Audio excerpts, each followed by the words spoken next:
अगस्त की शुरुआत में नए शामिल किए गए माउंटेन डिवीजन को पूरी तरह से लद्दाख के मौसम के अनुकूल किया गया है। अब इस डिवीजन ने भी टोल लेना शुरू कर दिया था और अपनी आक्रामक योजनाओं पर काम करने लगे थे।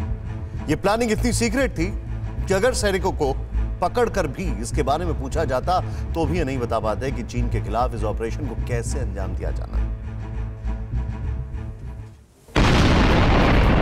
24 अगस्त 2020 75 दिनों में चीन पर दोहरी विजय की पटकथा इसी दिन लिखी गई। Chief of defence staff general Bipin Rawat ने 24 अगस्त को ही देश को किसी भी स्थिति के लिए तैयार रहने के लिए आगाह किया, यहां तक कि युद्ध के लिए भी।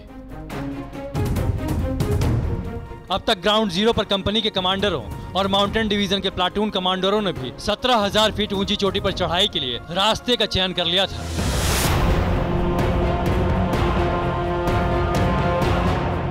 कार्रवाई के लिए 120 मिनट की पूरी प्लानिंग की गई। किसी भी हालात से निपटने के लिए बार बार युद्धाभ्यास किया।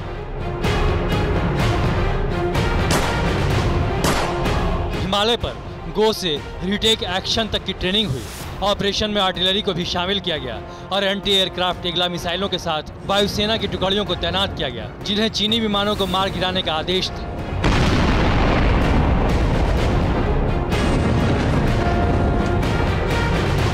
भारतीय सैनिक स्पांगुर, दक्षिण पैंगोंग और चुशुल में स्ट्राइक के लिए तैयार थे। स्पांगुर बाउल में 2000 जवानों की तैनाती थी, जहां मौजूदगी से सामरिक दबाव और स्ट्रेटजिक रणनीति का लाभ मिलना था। ब्लैक टॉप, हेलमेट टॉप, मगर और गुरुंग हिल्स से लेकर रेजांगला तक भारत ने कब्जे की रणनीति बनाई और ग्रीन सिग्नल मिलते ही 29 अगस्त की रात भारतीय सैनिक LAC तक चले गए, जिन्हें देखकर चीनी सैनिकों को गहरा सदमा लगा। भारत के अचानक एक्शन से चीनी सेना हैरान थी।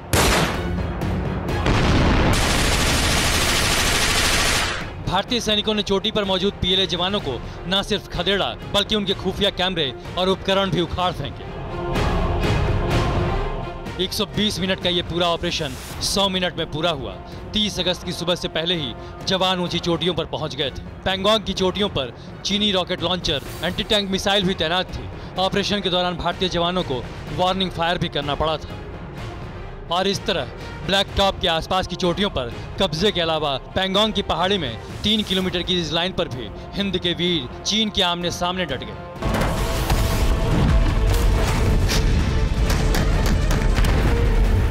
परवाह देश की, सोमवार से शुक्रवार रात 10 बजे TV9 भारतवर्ष पर।